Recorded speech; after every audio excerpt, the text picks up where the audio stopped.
اسلام سے نہ بھاگو، راہ خدا یہی ہے۔ اے سونے والو جاگو، شمس الضحیٰ یہی ہے۔ اعوذ باللہ من الشیطان الرجیم، بسم اللہ الرحمن الرحیم۔ ناظرین کرام، السلام علیکم ورحمۃ اللہ وبرکاتہ۔ ناظرین، آج 26 اپریل 2025 ہے اور جرمنی سے ہم NTA جرمنی اسٹوڈیو سے راہ خدا کی براہ راست نشریات کے ساتھ ہم آپ کی خدمت میں حاضر ہیں۔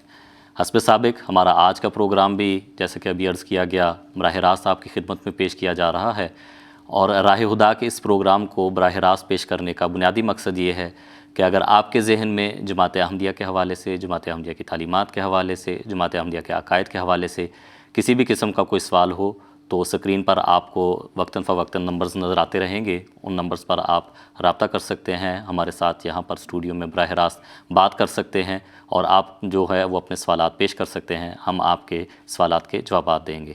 آج جو علماء ہمارے ساتھ اس پروگرام میں شریک گفتگو ہوں گے ان میں مکرم و محترم محمد احمد راشد صاحب ہیں، اور اسی طرح مکرم و محترم طلعت حفیظ صاحب ہیں۔ آپ دونوں حضرات کو بھی السلام علیکم ورحمۃ اللہ۔ ناظرین کرام، ہم جو یہ سیریز جرمنی سے آپ کی خدمت میں پیش کر رہے ہیں راہ خدا کی، اس میں ہم نے حضرت اقدس مسیح موعود علیہ السلام، حضرت مرزا غلام احمد قادیانی علیہ السلام جو کہ بانی جماعت احمدیہ ہیں، آپ پر جو مختلف قسم کے اعتراضات اٹھانے کی کوشش کی جاتی ہے ان اعتراضات پر بات کر رہے ہیں، ان اعتراضات کے جوابات آپ کے سامنے رکھ رہے ہیں۔ اور جو 3 پروگرام ہم نے گزشتہ کیے ان پروگراموں میں آپ نے دیکھا ہوگا کہ مختلف قسم کے اعتراضات اٹھانے کی کوشش کی جاتی ہے، جب ہم ان کا جواب دیتے ہیں اور وہ ایک مدلل جواب ہوتا ہے، یعنی کہ اس کی بنیاد قرآن کریم ہوتی ہے، اس کی بنیاد آن حضرت صلی اللہ علیہ وآلہ وسلم کی سیرت ہوتی ہے، ان اعتراضات پر جو ہم جوابات دیتے ہیں ان کی بنیاد دوسرے انبیاء جو مختلف مذاہب کے ہیں ان کی سیرت کے حوالے سے بھی ہم بات کرتے ہیں۔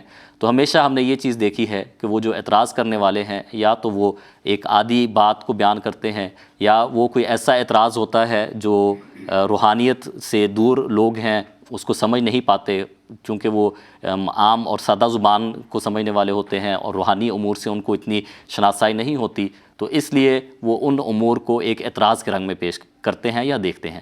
تو ہم نے گزشتہ پروگراموں میں مختلف اعتراضات پر جو اٹھائے جاتے ہیں بات کی، آج بھی ہم اسی طرح انشاءاللہ مختلف اعتراضات پر اس پروگرام میں بات کریں گے۔ ایک بنیادی چیز اگر ہم دیکھیں، حضرت اقدس مسیح موعود علیہ السلام، حضرت مرزا غلام احمد قادیانی علیہ السلام، آپ نے اس جماعت کو قائم کیا، اس جماعت کی بنیاد رکھی، اور اگر ہم اس بنیاد کی وجہ جانیں تو بنیادی طور پر یہ آن حضرت صلی اللہ علیہ وآلہ وسلم کی پیشگوئیوں کے مطابق اس جماعت کی بنیاد بنی ہے۔ اس جماعت کی بنیاد آن حضرت صلی اللہ علیہ وآلہ وسلم نے خدا تعالیٰ سے جو خوشخبریاں اور پیشگوئیاں پا کر اپنی امت کو بتائی ہیں ان کی وہ اس جماعت کی بنیاد ہیں۔ حضرت اقدس مسیح موعود علیہ السلام قبل اس کے کہ آپ یہ دعویٰ کرتے کہ آپ کو اللہ تعالیٰ نے مسیح موعود اور مہدی موعود بنا کر بھیجا ہے، ہم دیکھتے ہیں کہ مسلمانوں کے پاس کتاب بھی موجود تھی قرآن کریم کی صورت میں، مسلمانوں کے پاس آن حضرت صلی اللہ علیہ وآلہ وسلم کا اسوہ بھی موجود تھا، مسلمانوں کے پاس خدا تعالیٰ کی ذات کے حوالے سے بھی جو عقائد ہیں وہ بھی موجود تھے، لیکن ان پر عمل نہیں تھا۔ خدا تعالیٰ کے حوالے سے ان کو وہ حقیقت ان پر ظاہر نہیں تھی کہ خدا تعالیٰ کا وجود کس طرح سے ہے۔ اسی طرح آن حضرت صلی اللہ علیہ وآلہ وسلم کے جو باتیں ہیں، جو سنت ہے، جو احادیث ہیں، وہ ایک انتہائی ایک بنیادی چیز کے طور پر اس کو نہیں دیکھا جاتا تھا، بلکہ اس کے سطحی طور پر اس کو دیکھا جاتا تھا۔ اسی طرح قرآن کریم کی تعلیمات ہیں، تو گویا اسلام تو موجود تھا لیکن اسلام پر عمل کرنے والے لوگ اس طرح سے موجود نہیں تھے۔ تو حضرت اقدس مسیح موعود علیہ السلام نے جماعت احمدیہ کی بنیاد رکھی، اور میں حضرت اقدس مسیح موعود علیہ السلام کے الفاظ میں ہی آپ کے سامنے جو چیز حضور نے اپنے اس سلسلے کی بنیاد قائم فرمائی ہے، جو بیان فرمائی ہے، وہ میں آپ کے سامنے رکھتا ہوں۔ حضرت مسیح موعود علیہ السلام فرماتے ہیں، ہم خدا تعالیٰ کے فضل و کرم، قرآن شریف کی تعلیمات کے ثمرات اور برکات کا نمونہ اب بھی موجود پاتے ہیں۔ یعنی کہ اگر مسلمانوں سے بات کی جائے تو وہ قرآن کریم کی ثمرات کو اس طرح سے نہیں حاصل کر سکتے، لیکن حضرت مسیح موعود علیہ السلام بیان فرما رہے ہیں کہ ہم قرآن شریف کی تعلیم کے ثمرات اور برکات کا نمونہ اب بھی موجود پاتے ہیں، اور ان تمام آثار اور فیوز کو جو نبی کریم صلی اللہ علیہ وآلہ وسلم کی سچی اتباع سے ملتے ہیں اب بھی پاتے ہیں۔ چنانچہ خدا تعالیٰ نے اس سلسلے کو اسی لیے قائم کیا ہے تاکہ وہ اسلام کی سچائی پر زندہ گواہ ہو اور ثابت کرے کہ وہ برکات اور آثار اس وقت بھی رسول اللہ صلی اللہ علیہ وآلہ وسلم کے کامل اتباع سے ظاہر ہوتے ہیں جو 1300 برس پہلے ظاہر ہوتے تھے۔ تو گویا آن حضرت صلی اللہ علیہ وآلہ وسلم جس تعلیم کو لے کر اس دنیا میں آئے تھے، اسی تعلیم کو ثابت کرنا، اسی تعلیم کے آثار کو دوبارہ مسلمانوں کے اندر پیدا کرنا، یہ ایک بنیادی کاموں میں سے حضرت مسیح موعود علیہ السلام کے بنیادی کاموں میں سے ایک کام تھا۔ تو ایک ایسا شخص ہے جو قرآن کریم کی طرف بلاتا ہے، ایک ایسا شخص ہے جو اپنی سلسلے کی بنیاد آن حضرت صلی اللہ علیہ وآلہ وسلم کو، خدا تعالیٰ کی ذات کو، قرآن کریم کو بیان کرتا ہے، لیکن اس کو اعتراض کا نشانہ بنایا جاتا ہے یا بنائے جانے کی کوشش کی جاتی ہے۔ لیکن یہ کوئی ایسی بات نہیں ہے کہ اس کو ہم سمجھیں کہ ان پر اعتراض ہو گیا ہے تو نعوذ باللہ خدا تعالیٰ نے ان کی جو حمایت ہے اور مدد ہے وہ چھوڑ دی ہے۔ ہم دیگر انبیاء کی زندگی کے پہلوؤں سے بھی دیکھتے ہیں کہ کوئی بھی نبی ایسا نہیں جس پر کوئی اعتراض نہ کیا جاتا ہو، بلکہ جو بھی اعتراض کیا جاتا ہے وہ اس نبی کی حقیقت کو ثابت کرنے کے لیے، اس نبی کی صداقت کو بالآخر اس سے ثابت ہو جاتی ہے۔ تو یہی چیز ہمیں حضرت اقدس مسیح موعود علیہ السلام کی ذات میں بھی نظر آتی ہے۔ جیسا کہ عرض کیا، آج کے اس پروگرام میں بھی ہم دوبارہ انہی جو مختلف قسم کے اعتراضات اٹھانے کی کوشش کی جاتی ہے ان پر بات کریں گے۔ اس کے ساتھ ہی میں مکرم و محترم محمد احمد راشد صاحب کے ساتھ آج کے اس پروگرام کا جو پہلا سوال ہے اس پر بات کرنے کی طرف جانا چاہوں گا۔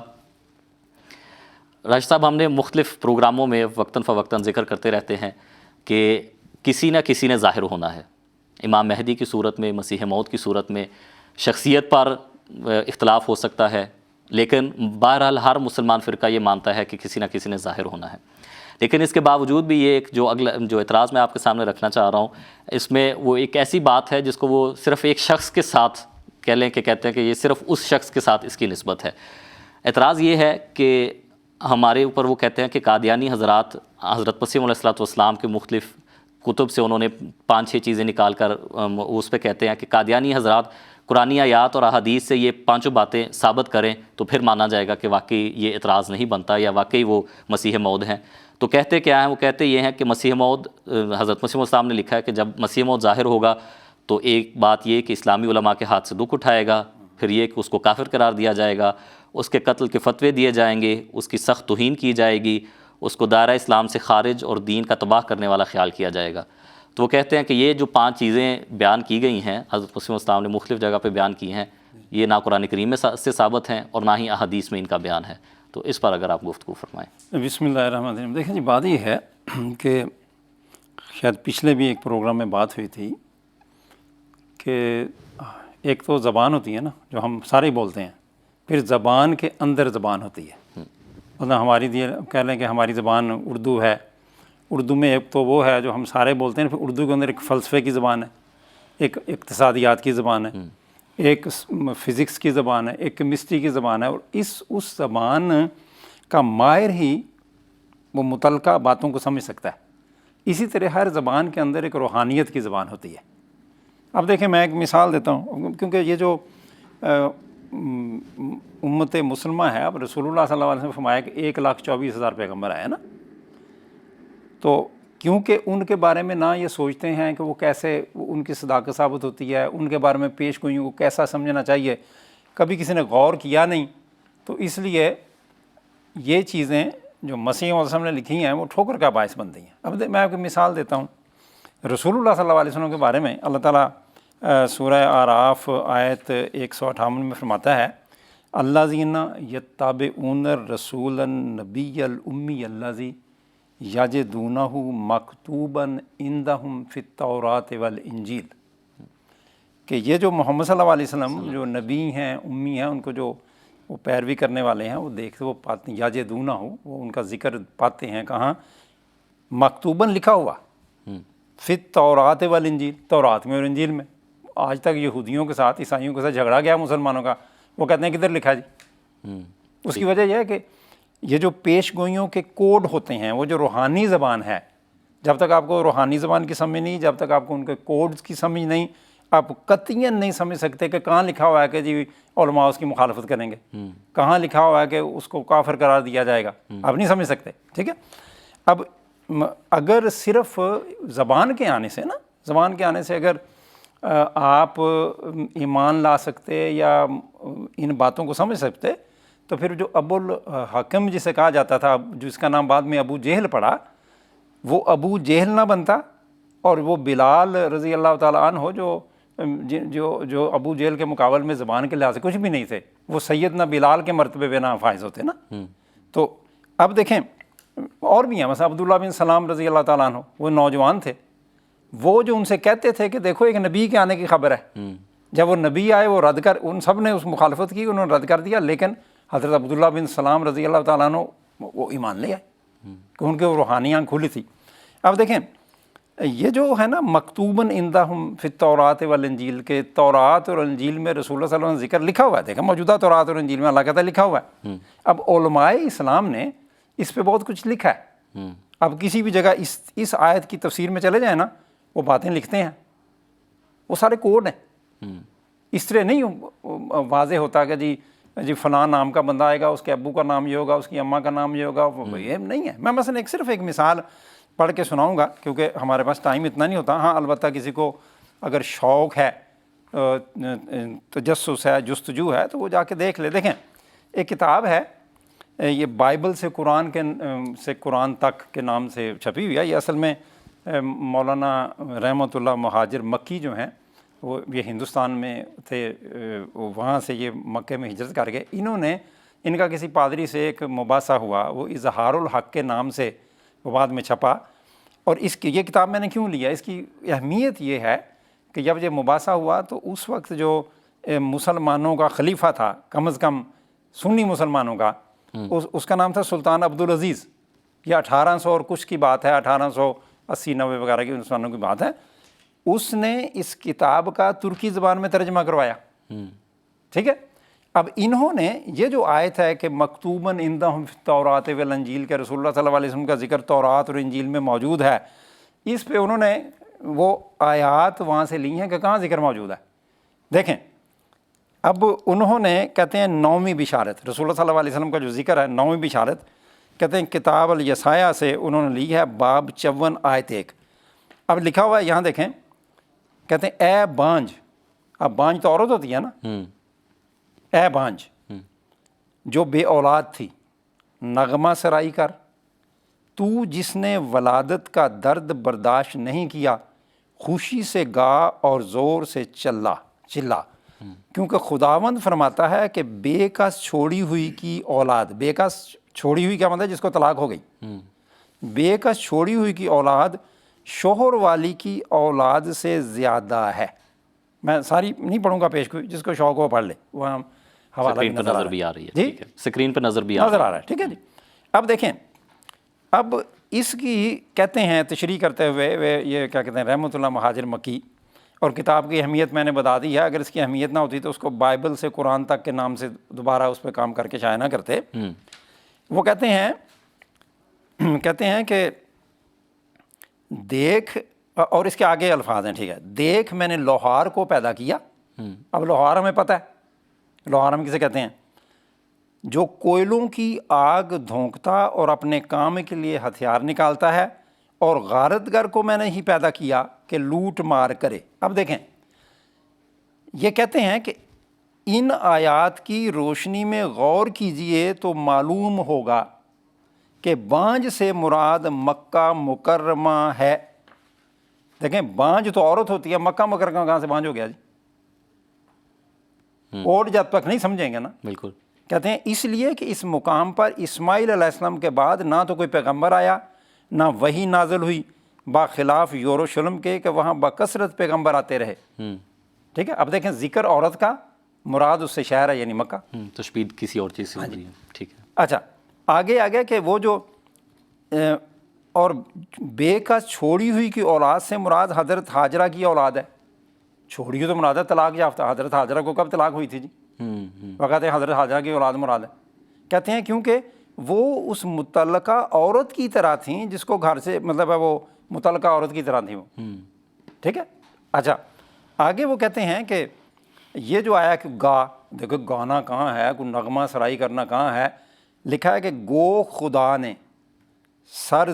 خدا نے سرزمین مکہ کو خطاب کرتے ہوئے تسبیح اور تحلیل اور شکریہ ادا کرنے کا حکم دیا ہے. کوئی کہاں نغمہ سرائی, کہاں مطلب ہے یہ تکبیر اور تحلیل اور مطلب تک بنتا ہے آپس میں جوڑنی نظر جوڑ نہیں ہے. لیکن بات ان کی ٹھیک ہے کہ یہ وہ کوڈ ہیں, انسان سمجھ جائے تو پھر بالکل ٹھیک ہے. یہ جو لکھا ہے کہ مکتوباً عندہم فی التوراۃ والانجیل, تورات اور انجیل میں رسول اللہ کا ذکر ہے لیکن اس طرح ان کوڈز کے ساتھ ہے. پھر فرمایا کہتے ہیں آگے تشریح کرتے ہیں, آیا تھا نا میں نے لوہار کو پیدا کیا. ہمارے آپ علاقے میں کسی کو لوہار کہتے ہو نا, وہ کہتا ہے میں نے کمی سمجھیا, میری بےزتی کر دی تم نے. اور ادھر لکھا جی میں نے لوہار کو پیدا کیا جو کوئلوں کی آگ کو دھونکتا ہے. کہتے ہیں آپ ہی اس آیت کے مصداق ہیں آپ صلی اللہ علیہ وسلم کہ میں نے لوہار کو پیدا کیا. یعنی رسول اللہ صلی اللہ علیہ وسلم کا ذکر ہے بائبل میں لوہار کے نام سے. اب لوہار تھے. کہتے ہیں پھر اور آپ ہی بائبل کی زبان میں وہ غارت گر ہیں جن کو مشرکین کے ہلاک کرنے کے لیے خدا نے پیدا کیا. تو یہ لمبی انہوں نے بحث کی ہے, جس کو شوق ہو وہ جائیں اس قسم کی کتابوں کو پڑھے کہ یہ کوڈ کیسے ہوتے ہیں. یعنی کہ بنیادی طور پر جو آپ اس بارے میں جس طرف توجہ دلا رہے ہیں کہ خدا تعالیٰ کی کلام کرنے کی زبان اور ہے, وہ روحانی امور ہیں, ان کو اور طریقے سے پھر دیکھا اور پرکھا جائے گا. بالکل, جس کو ان امور سے مس نہیں ہے وہ کیا سمجھے گا کہاں کیا لکھا ہوا. اب دیکھیں, اب مجھے کوئی ضرورت نہیں ہے کہ جی میں بیان کروں جی کہاں لکھا ہوا ہے. مسیح موعود علیہ السلام نے خود بیان کیا کہ کہاں لکھا ہے کہ مسیح موعود کی تکذیب ہوگی. ٹھیک ہے, ٹھیک ہے. مسیح وسلم کی کتاب ہے تحفہ گول الرویہ, حوالہ میں اس لیے نہیں پڑھوں گا کہ لمبا ہو جائے گا, ٹھیک ہے نا, اگر میں وہ پڑھوں گا اصل میں تو یہ مسیح وسلم کی زبان میں انسان پڑھے نا. اب مسیح موعود وسلم نے وہاں فرمایا ہے تحفہ گول الرویہ میں کہ دیکھو سورہ جو فاتحہ ہے اس میں یہ پیش گوئی موجود ہے کہ مسیح موعود جب آئے گا تو اس کی اس امت کے علماء اسی طرح تکفیر کریں گے جس طرح علماء یہود نے اس امت موسوی میں آنے والے مسیح کی تکفیر کی, اس کی تکذیب کی. یہ ساری باتیں ہیں. اب بات یہ ہے حضور فرمایا کہ دیکھو یہ جو ہم کہتے ہیں غیر المغضوب علیہم کہ اللہ میاں ہمیں مغضوب میں سے نہ بنانا. صحابہ سے پوچھا کہ یا رسول یہ مغضوب کون ہے؟ آپ نے فرمایا یہود. یہ تو مطلب سب مانتے ہیں نا کہ رسول اللہ نے فرمایا یہود.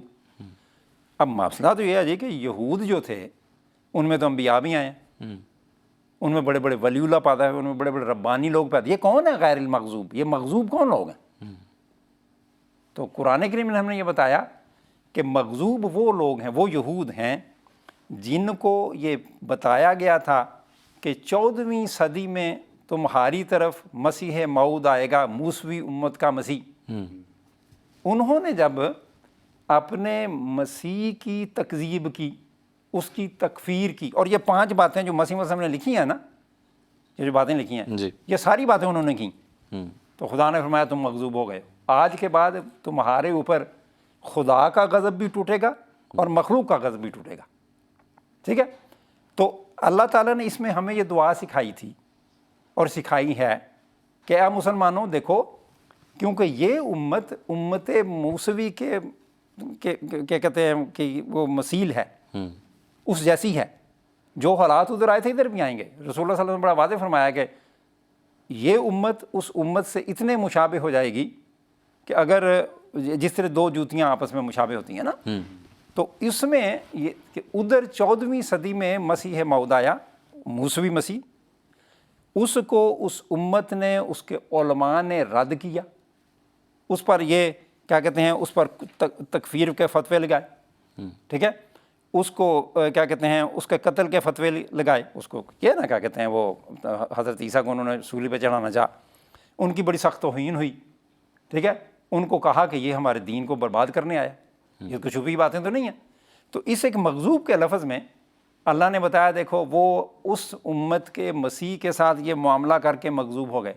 تم دعائیں کرو کہ تم مغضوب نہ بن جانا کہیں. ورنہ یہ اس آیت کا کیا مطلب, اس دعا کا کیا مطلب ہے؟ دیکھیں یہود کوئی تبلیغ کر کے تو غیر یہود کو یہودی نہیں بناتے کہ کوئی کہے کہ نہیں جی اصل میں تو یہ ذکر ہے کہ تبلیغ وہ کہیں تم یہودیوں میں نے بن جانا.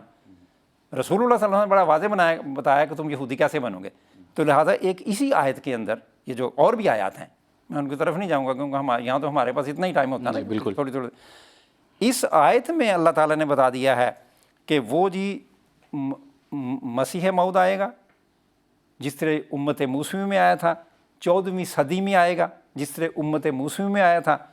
وہ مسیح موعود اسی طرح رد کیا جائے گا, وہی معاملہ اسے کیا جو امت موسوی کے اور یہودیوں نے علماء نے اس مسیح اپنی امت کے مسیح موعود سے کیا. اور اے مسلمانوں تم دعا کرو کہ ہم ان بدبختوں میں سے نہ بنیں. یہ پیش گوئی موجود ہے, ٹھیک ہے جی.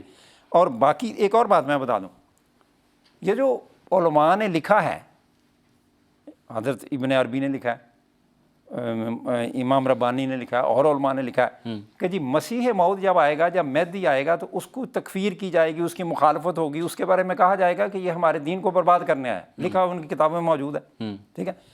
یا تو کہیں جی کہ یہ انہوں نے یہ قرآن اور حدیث سے اخذ نہیں کیا اس بات کو, ان پر وحی نازل ہوئی تھی, یہ تو کہتے ہیں وحی ہوتی نہیں ہے. بالکل.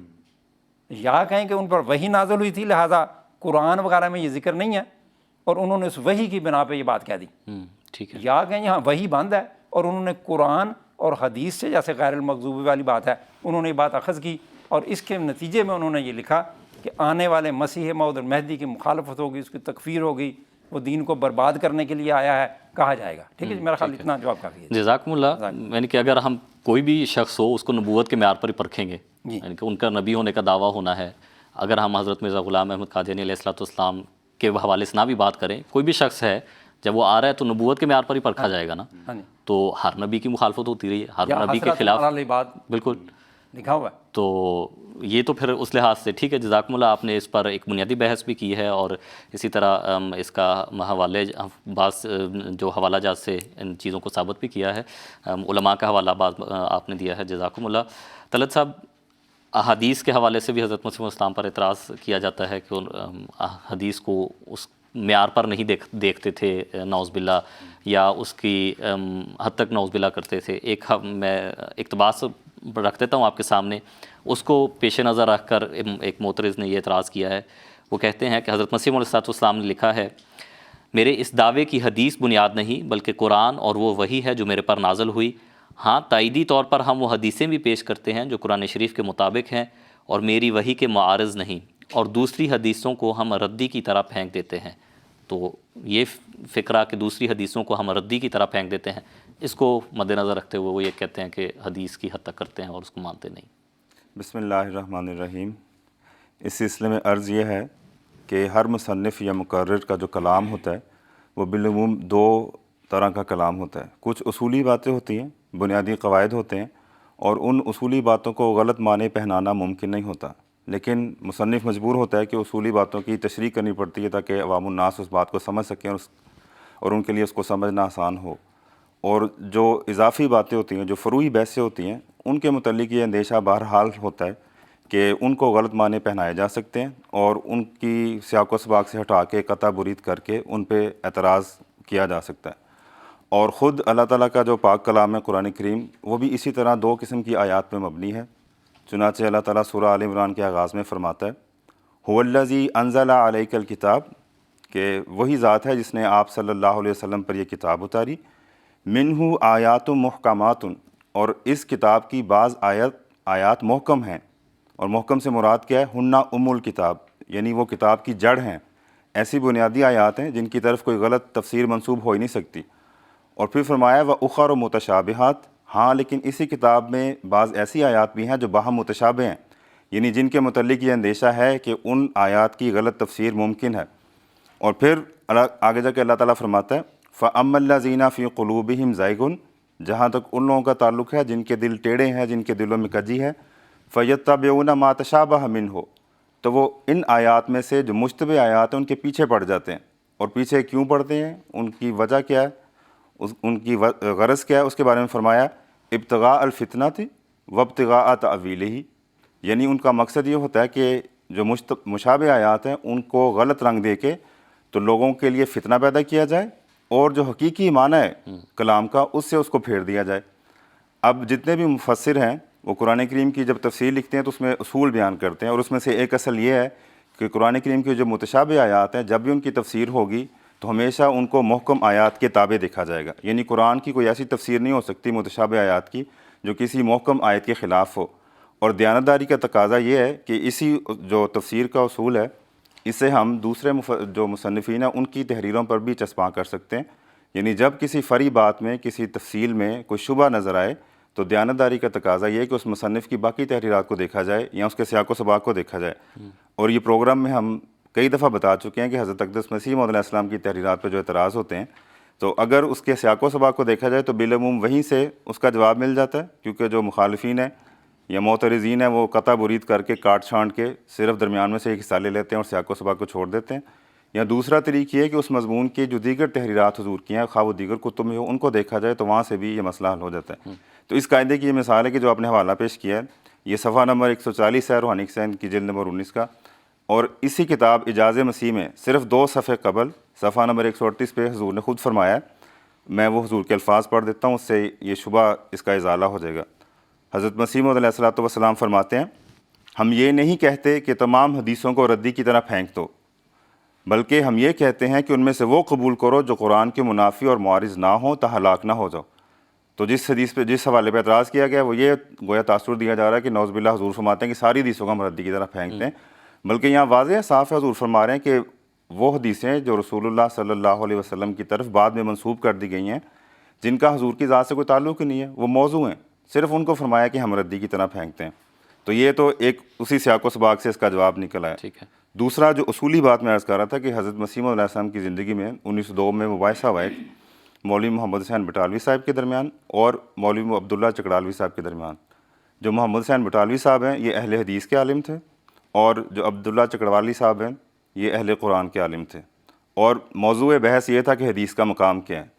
اس میں جو مولوی محمد حسین بٹالوی ہیں وہ حدیث کا مقام بہت بڑھا چڑھا کے بیان کر رہے تھے اور اس کو قرآن پہ قاضی قرار دیتے تھے، یعنی اگر کسی مسئلے میں اختلاف ہو تو حدیث کی بات مانی جائے گی، قرآن کی وہ تفسیر ہوگی جو حدیث کے مطابق ہو۔ ٹھیک ہے۔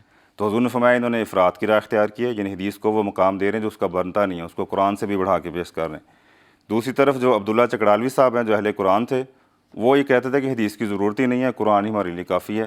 تو ان کے متعلق حضور نے فرمایا کہ تم حدیث کے بارے میں تفرید سے کام لے رہے ہو، یعنی حدیث کے جو مقام ہے اس کو بلا وجہ گھٹا رہے ہو۔ تو ان دونوں کے جو مباحثہ ہے اس پہ حضور نے ایک ریویو لکھا ہے، یعنی بحثیت حکم اور عدل کے، اور اس کے بعد پھر آپ نے اپنی جماعت کو اصولی تعلیم دی ہے۔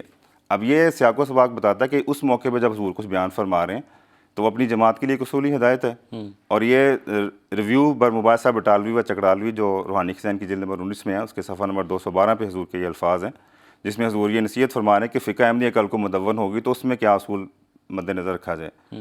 حضور فرماتے ہیں ہماری جماعت کا یہ فرض ہونا چاہیے کہ اگر کوئی حدیث معارض اور مخالف قرآن اور سنت نہ ہو، یعنی معارض سے مراد ہے کہ قرآن کریم کی کسی مضمون کے خلاف نہ ہو، تو خواہ کیسے ہی ادنا درجے کی حدیث ہو اس پہ عمل کریں اور انسان کی بنائی ہوئی فقہ پر اس کو ترجیح دیں۔ اب اس سے پتہ چلا کہ یہاں پہ حضور ایک اصولی بات جماعت کا جو بنیادی موقف ہے وہ بیان فرما رہے ہیں، تو اس میں بھی حضور نے جماعت کو یہ نصیحت کی ہے کہ محدثین نے جو اصول وضع کیے ہیں حدیث کو پرکھنے کے وہ اچھی بات، انہوں نے محنت کی ہے، لیکن اگر کوئی ایسی حدیث بھی ہے جس کو وہ غریب قرار دیتے ہیں، ضعیف قرار دیتے ہیں، لیکن قرآن کے مضمون سے مطابقت رکھتی ہے تو تم اس پہ عمل کرو، اور انسان کی عقل نے جو فقہ مدون کیا اس پہ اس کو ترجیح دو۔ کیوں؟ کیونکہ وہ قول رسول اللہ صلی اللہ علیہ وسلم کی طرف منسوب ہے اور قرآن کے کسی واضح حکم کے منافی نہیں۔ اور پھر جس طرح بھی شروع میں ذکر کر رہے تھے آپ کے شخصیت کے مقام کی بات ہے، ہم حضرت مسیح علیہ السلام کو وہی مہدی مانتے ہیں جس نے آنا تھا، اور اس مہدی کو رسول اللہ صلی اللہ علیہ وسلم نے حکم اور عدل قرار دیا، اور حکم اور عدل قرار دینے کا مطلب یہ ہے کہ جب اس مہدی نے آنا تھا تو مسلمانوں میں مختلف فرقوں کا وجود لازمی تھا، اور ہر فرقہ اپنے اپنے دعوے کی تائید میں کچھ حدیثیں پیش کرے گا، ظاہری بات ہے۔ تو حکم کا آنا یہ بتاتا ہے کہ وہ ہر فرقے کی کچھ حدیثوں کو خدا تعالیٰ سے وہی پا کے بتائے گا کہ تم یہ جو حدیثیں اپنے موقف میں بیان کر رہے ہو یہ غلط ہیں، یہ در حقیقت رسول اللہ صلی اللہ علیہ وسلم کے قوال نہیں، اور کچھ حدیثوں کو وہ خدا تعالیٰ سے وہی کے ذریعے اطلاع پا کے یہ بتائے گا کہ جن کو تم ضعیف قرار دے رہے ہو، غریب قرار دے رہے ہو، یہ تم نے ایک انسانی کوشش کی ہے، اور وہ کوشش ظن کی حد تک پہنچ سکتی ہے، حق الیقین تک انسان نہیں پہنچ سکتا، لیکن جو وہی ہے وہ حق الیقین تک پہنچاتی ہے۔ تو ان کے متعلق حضور نے متعدد جگہوں پہ فرمایا کہ جن حدیثوں کو علماء ضعیف قرار دیتے ہیں یا غریب قرار دیتے ہیں، میں خدا سے وہی پا کے ان کو درست قرار دیتا ہوں۔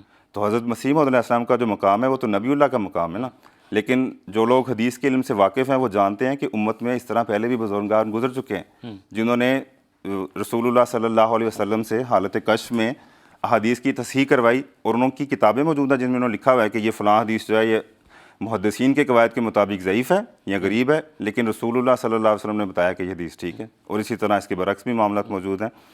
اور یہ جو طرز جس کی طرف آپ نے شروع میں اشارہ کیا کہ سیاق و سباق سے ہٹا کے صرف اعتراض کی غرض سے تحریرات کو پیش کیا جاتا ہے، اور مقصد یہ ہوتا ہے کہ لوگوں کے دلوں میں شبہات پیدا کیے جائیں، فتنہ پیدا کرنا مقصد ہوتا ہے۔ دلچسپ بات یہ ہے کہ مولویوں کا یہ طرز عمل جو ہے یہ صرف جماعت کے خلاف نہیں ہے، بلکہ آپس میں ایک دوسرے کے خلاف بھی یہی طریقے اختیار کرتے ہیں، اور اس پہ پھر جب کسی پہ یہ گزرتی ہے تو پھر ان کو ناگوار معلوم ہوتا ہے۔ تو اس بارے میں مولوی قاری محمد طیب صاحب کی ایک تحریر آپ کے سامنے رکھتا ہوں، اور یہ بانی دارالعلوم دیوبند قاسم نانوتوی صاحب کے پوتے ہیں، اور مسلک علماء دیوبند کے ایک بڑے جید عالم ہیں، اور ان کو حکیم الاسلام کا لقب دیا جاتا ہے۔ ان کی کتاب ہے مسلک علماء دیوبند، یعنی جس میں انہوں نے اپنے فرقے کا مسلک بیان کیا۔ اس میں وہ تحریر کرتے ہیں کہ اسی لیے علماء دیوبند کا مسلک اس بے انصاف روش کو برداشت نہیں کرتا کہ کسی برگزیدہ شخصیت کے کسی مبہم یا موہوم قول کو زور لگا کر کسی باطل معنی پر محمول کرنے کی صحیح کی جائے۔ یعنی ایک بزرگ شخصیت ہے اور اس کا کلام ہے، اس کلام کو اس میں شبہ کی گنجائش موجود ہے، تو آپ جان بوجھ کے اس کو وہ معنی پہنانے کی کوشش کر رہے ہیں جس کا جواز نہیں بنتا، حالانکہ وہ تحریر خود بتا رہی ہے کہ اس کا ایک حقیقی مفہوم بھی ہے، جبکہ اس کا اصلی اور صحیح محمل موجود بھی ہو، اور اس پر کلام محمول بھی ہو سکتا ہو، اور اس کی زندگی اس عمل کی مقتضی بھی ہو۔ یعنی جو مصنف ہے خود اس کی فعلی روش بتا رہی ہو کہ جو شبہ اس کی طرف منسوب کیا جا رہا ہے، اس کی زندگی کا جو سارا زمانہ گزرا ہے وہ اس کے خلاف چل رہا ہے، یہ شبہ اس کی طرف منسوب ہی نہیں ہو سکتا کیونکہ اس کا فعل اس کے خلاف ہے۔ اور پھر ساتھ ہی لکھتے ہیں ساتھ ہی اس کے کلام کا اول و آخر اس محمل کو چاہتا بھی ہو، یعنی سیاق و سباق والی بات جو پہلے عرض ہو رہی تھی کہ اگر اسی کے کلام کا آپ سیاق و سباق دیکھیں تو وہ بھی آپ کو بتائے گا کہ یہ شبہ جو اس کلام کی طرف منسوب کیا جاتا ہے نہ مصنف کی دیگر تحریریں آپ کو اجازت دیتی ہیں، نہ مصنف کی جو فعلی روش ہے وہ اجازت دیتی ہے، اور نہ سیاق و سباق اجازت دیتا ہے۔ اور پھر لکھتے ہیں کہ پھر بھی پورا زور لگا کر اور پوری سعی و ہمت کر کے اسے غلط معنی ہی پہنائے جائیں اور اس کی پارسانہ زندگی کو کسی نہ کسی طرح مخدوش و مجروح ٹھہرایا جائے، لیکن کوشش یہ ہوتی ہے کہ جو بزرگ جن کی وہ تحریر ہے اس بزرگ کے مقام کو گھٹایا جائے۔ اور اس پہ آخری تبصرہ کرتے ہوئے لکھتے ہیں کہ ظاہر ہے کہ یہ نہ دین ہے نہ دیانت، نہ عدل ہے نہ انصاف، نہ عقل ہے نہ نقل، بلکہ اناد ہے جو مسل کی چیز ہے، جو مسل کی چیز نہیں صرف جذباتی بات ہے۔ یعنی انہوں نے محاکمہ یہ کیا آخر میں کہ جو شخص بھی یہ طریق اختیار کرے گا اس کا مقصد صرف اس بزرگ کے مقام کو گھٹانا ہے، اور صرف ایک دشمنی ہے وہ جو نکال رہا ہے، اور حضرت مسیح موعود کے تحریرات کے ساتھ بھی یہاں پہ یہی کیا گیا۔ ٹھیک ہے، جزاکم اللہ۔ یعنی کہ آپ نے اس پہلو کا جواب تو اس میں آ گیا ہے کہ حدیث کی توہین وہ بہرحال ایک الزام ہے جو حضرت مسیح علیہ السلام پر لگایا جا رہا ہے۔ اس کا ایک دوسرا پہلو بھی بنتا ہے کہ جو اصول حدیث یہاں پر حضرت مسیح علیہ السلام نے بیان فرمایا ہے اس پر وہ بھی یہ بھی اعتراض اٹھتا ہے کہ یہ ایک خود ساختہ اصول ہے جو انہوں نے خود حضرت مسیح علیہ السلام نے بنا لیا ہے۔ ابھی تھوڑی دیر کے بعد میں آپ سے درخواست کروں گا کہ اس پر بھی بات کریں، اس سے پہلے میں راشد صاحب سے ہمارے ایک گزشتہ پروگرام میں ہمیں یہ سوال موصول ہوا تھا اس پر بات کرنا چاہتا ہوں۔ ایک دوست نے سوال کیا تھا کہ مرزا غلام احمد صاحب جو امام مہدی ہیں ان کی مہدویت کو قرآن کریم کی ایک آیت سے ثابت کریں یا قرآن کریم کی کسی آیت سے ثابت کریں۔ بات یہ ہے جی کہ مسلمان 1,24,000 پیغمبر کو مانتے ہیں، کسی ایک نبی کے بارے میں کہہ دیں کہ جی فلاں نبی کو میں فلاں اصول کی روح سے جو قرآن نے پیش کیا ہے سچا ثابت کرتا ہوں، ہمیں کہتے ہیں نا قرآن کی روح سے ثابت کریں۔ مسلمانوں میں مسئلہ یہ ہے کہ وہ جو ان کے ذہن میں انہوں نے خود تراشیدہ جو انہوں نے بنائے ہوتے ہیں اصول، ان کو وہ مد نظر رکھ کے کسی صداقت پر رکھنا چاہتے ہیں، لیکن وہ یہ نہیں کرتے کہ قرآن کی روح سے ہم اپنے دماغ میں جو ہمارے خود تراشیدہ جو اصول ہیں ہم ان کو ٹھیک کر لیں، بلکہ ان کے دماغ میں جو انہوں نے وہ باتیں بٹھائی ہوتی ہیں اس کی روح سے وہ قرآن کو ٹھیک کرنا چاہتے ہیں۔ اب جہاں تک اس بات کا تعلق ہے جی قرآن کریم نے گزشتہ انبیاء کے کیا کیا صداقت کے اصول بیان فرمائے، میں آج کے دن کے حوالے سے ایک بات کرنا چاہتا ہوں۔ دیکھیں آج ہے 26 اپریل، اور 26 اپریل 1984 کو پاکستان میں ایک ظالمانہ آرڈیننس جاری ہوا۔ اس آرڈیننس کا مقصد یہ تھا کہ جماعت احمدیہ کے نظام خلافت کو تباہ کر دیا جائے، جماعت احمدیہ کے مالی نظام کو تباہ کر دیا جائے، جماعت کو تتر بتر کر دیا جائے۔ یہ اس کا بنیادی ایک مقصد تھا اللہ تعالیٰ نے، اور یہ کوششیں جو ہیں یہ ہر نبی کے زمانے میں ہوتی رہیں، رسول اللہ صلی اللہ علیہ وسلم کے زمانے میں بھی ہوتی تھیں۔ روز وہ چڑھ دوڑتے تھے مسلمانوں کو تباہ کرنے کے لیے، اسلام کو تباہ کرنے کے لیے۔ تو اللہ تعالیٰ نے قرآن کریم میں رسول اللہ صلی اللہ علیہ وسلم کی صداقت کو بیان کرنے کے لیے فرمایا کہ افلا یرون انا ناتی الارض ننقصها من اطرافها افهم الغالبون، یہ دیکھتے نہیں یہ جو کافر جو ہر روز مسلمانوں پہ چڑھائی کرتے ہیں ان کو تباہ کرنے کے لیے، ان کے مالی نظام کو، ان کے سسٹم کو، ان کے اتحاد کو تباہ کرنے، یہ جو ہر روز یہ جنہوں نے کوششیں کی ہوتی ہیں، وہ دیکھتے نہیں کہ ان کی زمین جو ہے وہ کناروں سے تنگ ہوتی جا رہی ہے، کیا اس کے باوجود وہ غالب آئیں گے؟ اب اس آیت کو دیکھ لیں، مولویوں نے خود لکھا ہوا ہے کہ جی کافر یہ کرتے تھے، اور اللہ میاں نے بتایا کہ دیکھو رسول اللہ صلی اللہ علیہ وسلم کا غالب آنا ہی آنا ہے، کیونکہ تمہاری زمین جو ہے وہ کناروں سے کم ہو رہی ہے، یعنی تمہاری تعداد کم ہو رہی ہے اور مسلمانوں کی تعداد بڑھ رہی ہے۔ پھر اسی طرح اللہ تعالیٰ نے قرآن کریم میں فرمایا کہ کتب اللہ لاغلبن انا ورسلی، کہ اللہ نے یہ مقدر کر دیا کہ غالب میں اور میرے رسولوں نے آنا ہے، تم جو مرضی کر لو۔ اب جب ہم یہ دیکھتے ہیں کہ یہ 26 اپریل کو انہوں نے جو ایک ظالمانہ جو آرڈیننس جاری کیا، ضیاء الحق جیسے وہ جو میں نے وہ بدنام زمانہ جو ڈکٹیٹر ہے اس نے، تو اس کے نتیجے میں کیا ہوا؟ کیا جماعت احمدیہ جو ہے وہ اس کا خلافت کے نظام پہ کوئی زیادہ ہی؟ یہ دیکھیں یہ جو ہمارا یہ جو پروگرام ہی ہو رہا ہے، یہ جو ایم ٹی اے کا نظام قائم ہوا ہے، اس نے خلافت کے نظام کو اور مضبوط کر دیا۔ ٹھیک ہے، احمدیوں کی تعداد اتنی بڑھ گئی ہے کہ آج اللہ تعالیٰ کے فضل سے جماعت احمدیہ کی تعداد مسلمانوں کے کئی گروپوں سے بہت زیادہ ہے، یعنی جماعت احمدیہ وہ کوئی چھوٹا گروپ نہیں ہے۔ اللہ میں فرماتا ہے تم تو دیکھتے نہیں کہ تمہاری زمین جو ہے کناروں سے وہ کم کم کرتے جا رہے ہیں، اس کے باوجود تم سوچتے ہو کہ غالب آنے والے تم ہو، نہیں، یہ مدعی غالب آئے گا۔ تو مسیح موعود علیہ السلام کے مخالف جو ہیں ان کو بھی یہ دیکھنا ہوگا کہ دیکھو یہ زمین جو ہے کم سے کم ان کی ہوتی چلی جائے۔ لہذا ہوا کیا ہے کہ جی وہ لوگ جو کہتے تھے کہ ہم جماعت احمدیہ کے نظام کو، مالی نظام کو تباہ کر دیں گے، جماعت احمدیہ کے خلافت کو نظام کے تباہ کر دیں گے، وہ آج وہ باتیں کرتے ہیں، وہ کہتے ہیں نہیں ان کا مقابلہ نہیں۔ بعض مولوی اب آج کہتے ہیں جو علماء دین وہ کہتے ہیں یار یہ بہت بڑی غلطی ہوئی تھی وہ آرڈیننس، اس کے نتیجے میں وہ جو ایک ملک میں تقریباً محدود سے ساری دنیا میں پھیل گئے۔ ٹھیک ہے جی، اچھا پھر اس کے علاوہ ایک آیت اور پیش کر دیتا ہوں ٹائم کی مناسبت سے۔ اللہ تعالیٰ نے قرآن کریم میں یہ فرمایا ہے کہ یہ جو کہتے ہیں سورہ بقرہ میں، اور آیات بھی ہیں لیکن سورہ بقرہ میں اللہ تعالیٰ فرماتا ہے کہ یہ کہتے ہیں کہ محمد صلی اللہ علیہ وسلم نے افتراء کیا، نعوذ باللہ یہ جھوٹے ہیں۔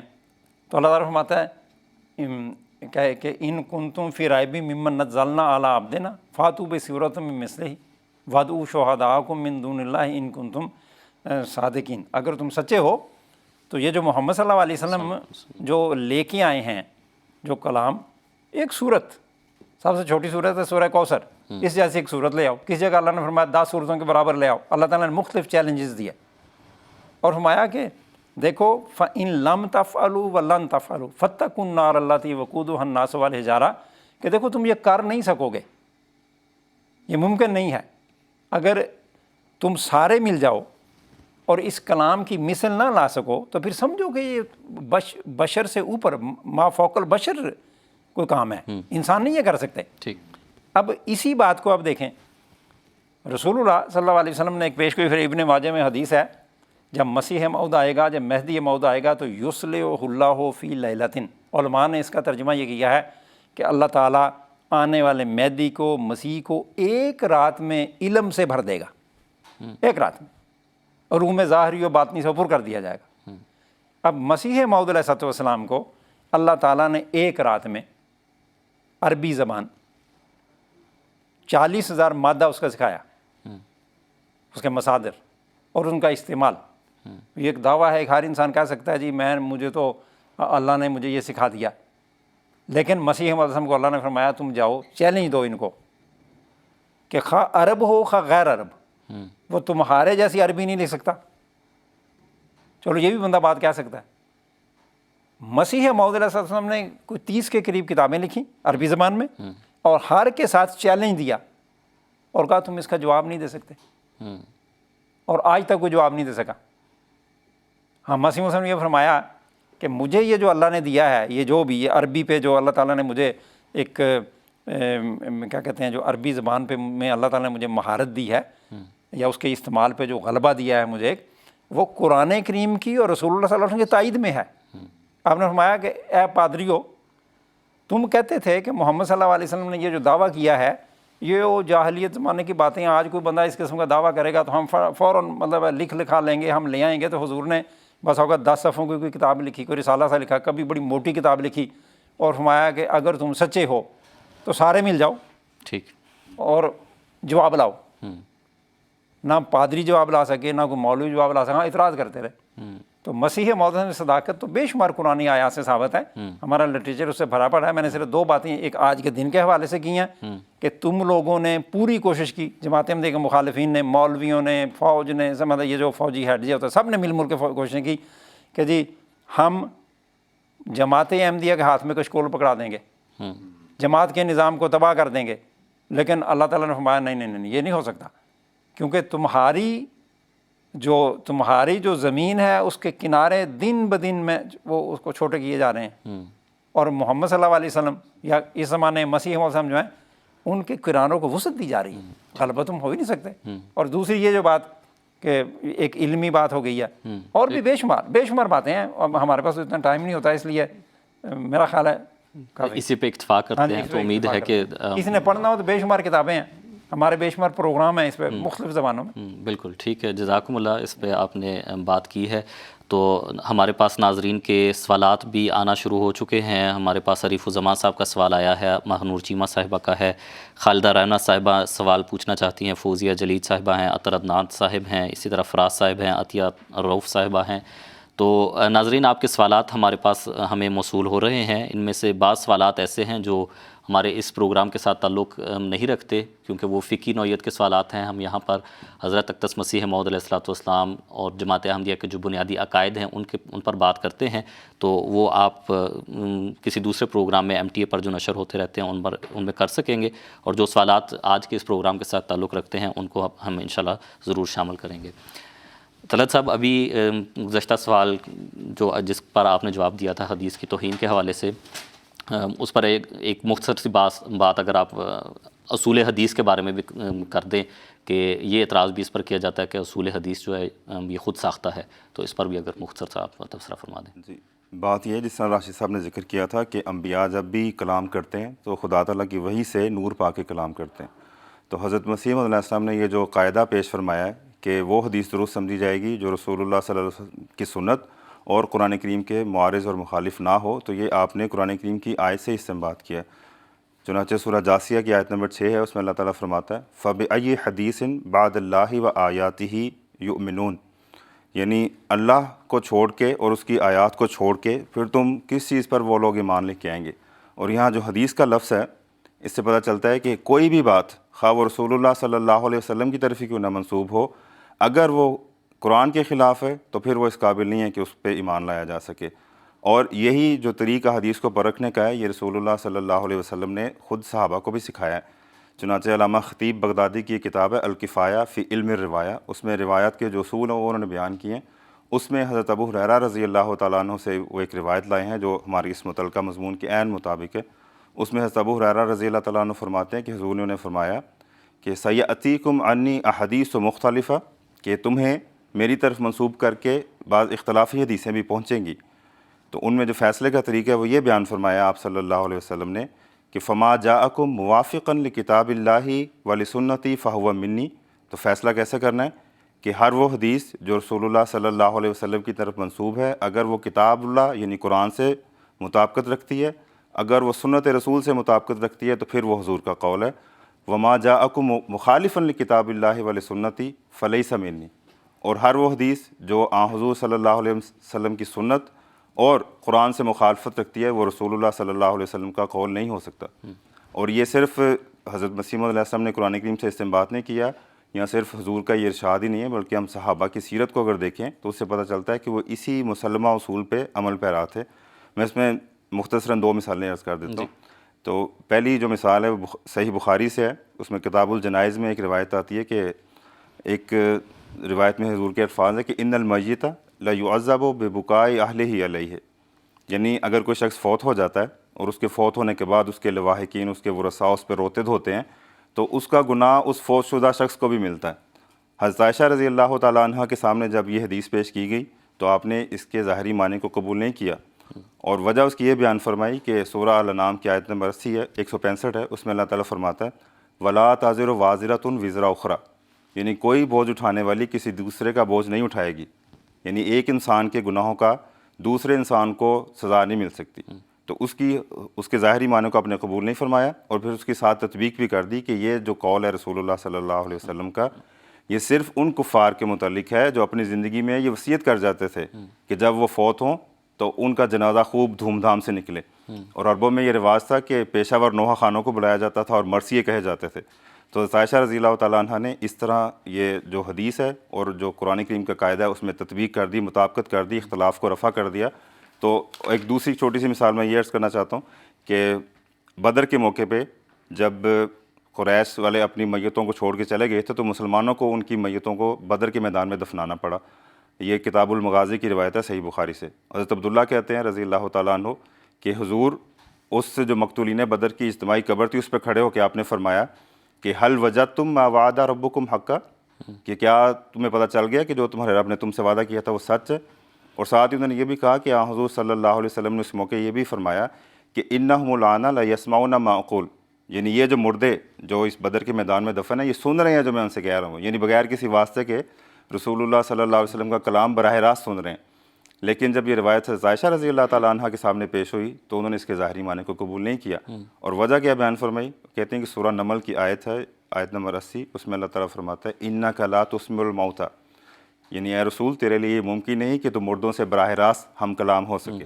ٹھیک ہے. اور پھر تطبیق کر دی کہ یہاں مراد یہ نہیں ہے بلکہ حضور نے یہ فرمایا تھا کہ اب ان کو سمجھ آ گئی ہے کہ اس دنیا میں جو میں ان کو تبلیغ کرتا تھا وہی اصل تبلیغ تھی.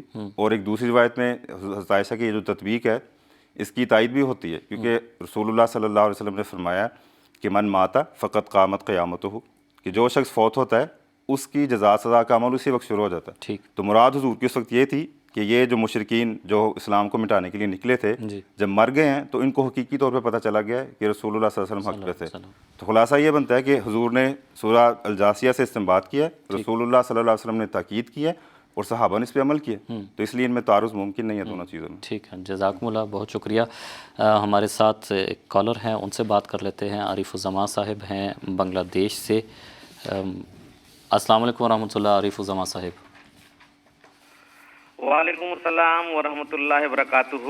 جناب میرا سوال اعتراض کے بارے میں ہے. حضرت مسیح موعود علیہ السلام کے اوپر یہ اعتراض ہے، انہوں نے قادیان کو مکہ کے برابر قرار دیا اور قادیان کی مسجد اقصی کو بھی یہ قرار دیا.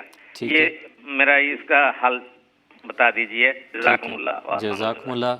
طلعت صاحب میں آپ سے گزارش کروں گا کہ آپ اس پر بات کریں، لیکن اس سے قبل میں راشد صاحب کی خدمت میں ایک سوال رکھنا چاہتا ہوں اور درخواست کروں گا کہ اس کو اگر آپ مختصر کر دیں کہ حضرت مسیح السلام پر ایک یہ بھی اعتراض ہے کہ حضرت عیسیٰ علیہ السلام کی وفات کے حوالے سے وہ یہ اعتراض کیا جاتا ہے کہ کبھی لکھا کہ مسیح کی قبر یروشلم میں ہے، کبھی کہا کہ مسیح کی قبر گلیل میں ہے، کبھی بلاد شام میں عیسیٰ کی ہے قبر، اور بالآخر فرمایا کہ نہیں وہ کشمیر میں وہ قبر ہے. تو یہ 4 مختلف باتیں ہیں، تو ان میں سے اب کون سی بات کو مانا جائے؟ بات یہ کہ وہ لا علمی کی وجہ سے یہ سوال ہے. یہاں تک تعلق ہے کہ جی یہ شام، گلیل، یروشلم، تو یہ تو ایسے ہی ہے کہ میں کہوں کہ میں پاکستان کا رہنے والا ہوں، پھر میں کہوں جی میں پنجاب کا رہنے والا ہوں، ٹھیک، اور پھر میں کہوں جی میں ربوہ یا چنیوٹ کا رہنے والا ہوں. تو کوئی کہ یہ تو بڑی مخالف، کبھی کچھ کہتا ہے کبھی کچھ کہتا ہے. پاکستان ملک کا نام ہے، پنجاب صوبے کا نام ہے، ربوہ یا چنیوٹ شہر کا نام ہے. ٹھیک. تو یہ جو مسیح نے یہ بات فرمائی ہے وہ یہ کہ شام ملک ہے، گلیل جو ہے اس علاقہ یہ صوبے وغیرہ یا ضلع کا نام ہے، ٹھیک ہے، اور یروشلم جو ہے وہ شہر کا نام ہے. ٹھیک. تو یہ تو آپ اگر دے دیں آج کل تو کوئی مشکل نہیں ہے، انٹرنیٹ پہ دیں نا کہ یہ علاقے کدھر تھے اس زمانے میں اور ایک دوسرے کا فاصلہ وہ قریب قریب مطلب وہ بتاتے ہیں اس سے اتنا کلومیٹر یہ اتنے کلومیٹر دور ہے وغیرہ، ٹھیک ہے. اچھا بات اس یہ سے کہ تو لگتا ہے کہ صرف چونکہ اعتراض کرنا تھا اس لیے اعتراض ہاں کرنا. مطلب انہوں نے اپنی مطلب بس اعتراض کرنا تھا نا.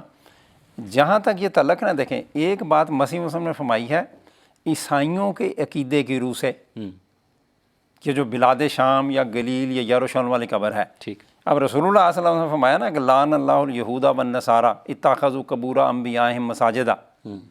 اب اس سے یہ تو پتہ چلتا ہے کہ اب جو نصارہ ہیں ان کا پیغمبر تو ایک ہی ہے نا، حضرت عیسیٰ علیہ السلام. اس سے پتہ یہ چلتا ہے کہ ان کی کوئی قبر تو ہے نا.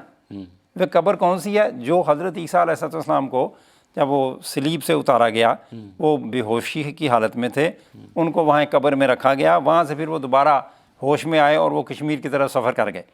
عیسائی آج بھی وہاں جاتے ہیں. حضرت مسیح صاحب نے بار بار یہ بات لکھی ہے کہ بھی وہ جو ہیں وہ وہاں جاتے ہیں، پرستش کرتے ہیں، دعائیں کرتے ہیں وغیرہ. میں اتنی بات کر دیتا ہوں. تو لیکن جہاں تک اصل قبر کو کشمیر والے کا تعلق ہے تو مسیح صاحب نے فرمایا کہ پہلی کے بارے میں صرف اتنا بتا دوں، وہ جو گلیل اور یروشلم شام کا قبر ہے، مسیح صاحب نے بڑا واضح فرمایا اذا لہم میں فرماتے ہیں یاد رہے کہ یہ تعویلات اس حالت میں ہیں کہ ہم ان عبارتوں کو صحیح اور غیر محرف قبول کر لیں. ٹھیک. اس صورت میں ہیں. اس قبول کرنے میں بڑی دقتیں ہیں. مسئلہ بڑا واضح کہہ رہے ہیں. اگر ہم یہ فرض کر لیں کہ یہ ٹھیک ہیں تو پھر نتیجہ یہ نکلتا ہے، لیکن ان کے قبول کرنے میں دقتیں بڑی ہیں. تو اس کو یوں پیش کرنا کہ جیسے مسیح السلام کا عقیدہ یہ تھا، یہ غلط ہے. ٹھیک. جہاں تک تعلق ہے وہ کشمیر والی قبر کا، تو حضور فرماتے ہیں خدا تعالیٰ کے فضل اور کرم سے مخالفوں کو ذلیل کرنے کے لیے اور اس راکم کی سچائی ظاہر کرنے کے لیے یہ بات ثابت ہو گئی ہے کہ جو سری نگر میں محلہ خان یار میں یوز آصف کے نام سے قبر موجود ہے وہ در حقیقت بلا شک و شبہ حضرت عیسیٰ علیہ السلام کی قبر ہے. ٹھیک. اچھا اب بات رہی جی کہ دو یہ ہو گیا نا، ایک وہ کہہ دیا کہ یہ کہہ دیا کہ فرض کریں مسیح السلام نے ایسی بات کہی بھی ہو کہ پہلی بھی عقیدہ تھا بعد والا بھی عقیدہ تھا. مسئلہ یہ ہے کہ رسول اللہ صلی اللہ علیہ وسلم کے بارے میں اللہ تعالیٰ فرماتا ہے وما ینطق عن الہویٰ ان ہوا الا وحی یوحیٰ، کہ محمد صلی اللہ علیہ وسلم جو بات کریں یہ تو وحی کے زیر اثر ہوتی ہے. اب رسول اللہ صلی اللہ علیہ وسلم کے بارے میں یہ اصول ہے، مانا ہوا اصول ہے کہ رسول اللہ صلی اللہ علیہ وسلم نے اگر ایک بات پہلے کہی پھر بعد میں ایک بات کی شرعی مسائل میں، تو علماء یہ کہتے ہیں کہ جی بعد والا عمل یا بعد والی بات وہ ویلڈ ہے، پہلے والی منسوخ ہو جائے گی. ٹھیک. دیکھیں شرعی مسائل میں ٹھیک ہے، یہ قاعدہ انہوں نے بیان کیا. اچھا تحقیق کے میدان میں آ جائیں کہ یہ جو مسیح صاحب یہ بات کی یہ کوئی شریعت کا مسئلہ نہیں، تحقیق کا مسئلہ ہی ہے نا. ٹھیک ہے. تحقیق کے میدان میں آ جائیں. بڑی مشہور حدیث ہے کہ رسول اللہ صلی اللہ علیہ وسلم جب وہ مدینہ تشریف لائے تو صحابہ جو ہیں کھجور کو وہ پیوند وغیرہ لگاتے تھے. تو رسول اللہ صلی اللہ علیہ وسلم نے کہا یہ تم کیا کرتے ہو؟ انہوں نے کہا یا رسول اللہ اس سے فصل بڑی ہوتی ہے. اب نے کہا یہ کیا کرتے ہو؟ صحابہ نے وہ اگلے سال پیوند لگایا ہی نہیں، وہ فصل بہت تھوڑی ہو گئی. ٹھیک.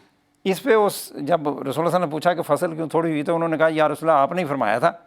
تو رسول اللہ صلی اللہ علیہ وسلم نے فرمایا انتم عالم بامور دنیاکم، یہ دنیوی معاملے تمہیں زیادہ پتہ ہے، میں شریعت کا مسئلہ تو یہ نہیں ہے. تو اس میں بھی دیکھیں آپ کوئی کہہ جی رسول اللہ صلی اللہ علیہ وسلم کی باتوں میں وہ تضاد بھی تحقیق کا میدان ہے. آپ کہیں گے تصحیح ہو گئی، ٹھیک ہے، پہلے ایک بات تھی وہ تصحیح ہو گئی. تو یہ جو مسیح وسلم کا زیادہ زیادہ کہیں تو کہیں جی ہاں پہلے آپ کا یہ خیال تھا بعد میں وہ تصحیح ہو گئی کہ نہیں، ایسے نہیں، ایک علمی بات تھی نا. اور ایک اور بات میں بتا دوں کہ مسیح وسلم نے جیسے عیسائی کہتے ہیں نا کہ یا یہ لوگ کہتے ہیں جی عیسیٰ آسمان پہ چلے گئے، وہ بھی کہتے ہیں اور اس کی کوئی قبر شبر اس طرح نہیں ہے. تو یہودیوں تورات میں لکھا ہوا استثناء میں کہ جی موسیٰ علیہ السلام فوت ہو گئے اور وہ مواب کی زمین میں دفن ہوئے، لیکن یہ کہ اب تک ان کی قبر کو کوئی نہیں جانتا. لیکن رسول اللہ صلی اللہ علیہ وسلم نے فرمایا، مسلم کی ایک حدیث ہے، آپ نے فرمایا کہ موسیٰ کی قبر بیت المقدس کے قرب و جوار میں ہے، اگر میں وہاں ہوتا تو سرخ پہاڑی کے نیچے اور راستے کی جانب تم کو وہ قبر دکھاتا. ٹھیک ہے. ٹھیک ہے. انہوں نے اپنے مسیل کی قبر کا ذکر کر دیا، مسیح وسلم ہم نے اپنی مسیل کی قبر دکھا دی. ٹھیک ہے. جزاکم اللہ، بہت شکریہ آپ نے اس پر رہنمائی کی.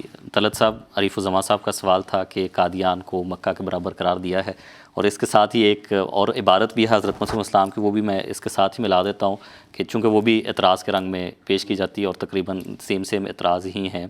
اور وہ عبارت یہ ہے کہ لوگ معمولی اور نفلی طور پر حج کرنے کو بھی جاتے ہیں، مگر اس جگہ یعنی قادیان نفلی حج سے ثواب زیادہ ہے۔ تو بات ادھر ہی آ جاتی ہے کہ یہاں پر بھی یہی چیز بیان فرما رہے ہیں کہ اس کی نعوذ باللہ یا گویا اس کی فوقیت زیادہ ہے قادیان کی، تو اس پر اگر آپ گفتگو کریں۔ جی، بات یہ ہے کہ جو جس طرح شروع میں بات ہوئی تھی کہ تحریرات کو ان کے سیاق و سباق سے ہٹا کے اعتراض کا رنگ دینا بڑا آسان، تو یہاں یہ جو تحریر پیش ہو رہی ہے یہ دراصل نواب محمد علی خان صاحب رضی اللہ تعالیٰ عنہ کا خط ہے، اور یہ خط اس موقع کا ہے جب حضور نے مہدی ہونے کا دعویٰ کیا تھا۔ تو ان کا یہ کہنا تھا کہ بہت سے لوگوں کو آپ کے اس کے دعوے کے بارے میں اب شبہات پیدا ہو رہے ہیں، تو کیسے پتہ چلے کہ آپ کا دعویٰ سچا ہے؟ تو ان کو حضور یہ فرما رہے ہیں کہ جو امام وقت کی شناخت ہے وہ وقت کا سب سے اہم فریضہ ہوتا ہے، اور اس کے لیے آپ کو لیے اگر ممکن ہو اپنے وقت کا حرص کر کے بھی آنا پڑے تو قادیان آئیں، میرے پاس رہیں، استخارہ کریں۔ اور پھر فرمایا کہ لوگ حج کے لیے بھی تو جاتے ہیں، تو اصل میں حضور یہ یہاں پہ بتا رہے ہیں کہ جو مامور من اللہ کی پہچان ہے وہ وقت کی سب سے اہم ضرورت ہے، تو باقی سارے جو احکامات ہیں وہ اس کے پیچھے چلے جاتے ہیں، اور جو عمل صالح وہ یہی ہے نا کہ موقع اور محال کے مطابق کس نیکی کو آپ نے بجا لانا۔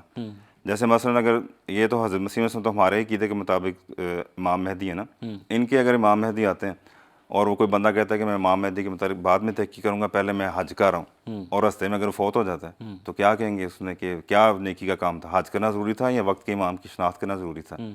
تو سیاق و سباق کو اگر دیکھیں تو وہ صرف یہ بتا رہے ہیں، یہاں سے یہ کسی طرح استنباط نہیں ہوتا کہ آپ نے نعوذ باللہ مقامات مقدسہ کی حد تک کی ہے۔ اور میں 2 مثالیں دیتا ہوں کہ یہ حضور نے پہلے نہیں ہے جنہوں نے یہ کلام کیا ہے۔ مثلا ایک خواجہ غلام فرید چاچڑا کے رہنے والے ایک بڑے صوفی گزرے ہیں، ان کے جو معتقدین ہیں انہوں نے ان کے بارے میں سرائکی زبان میں بعض نظمیں لکھی ہیں، اس میں اگر اس کو ظاہر پہ عمل کیا جائے تو اس سے بھی زیادہ شدید اعتراض پڑتا ہے۔ وہ کہتے ہیں کہ چاچڑا وانگ مدینہ ڈس سے کوٹ مٹھن بیت اللہ۔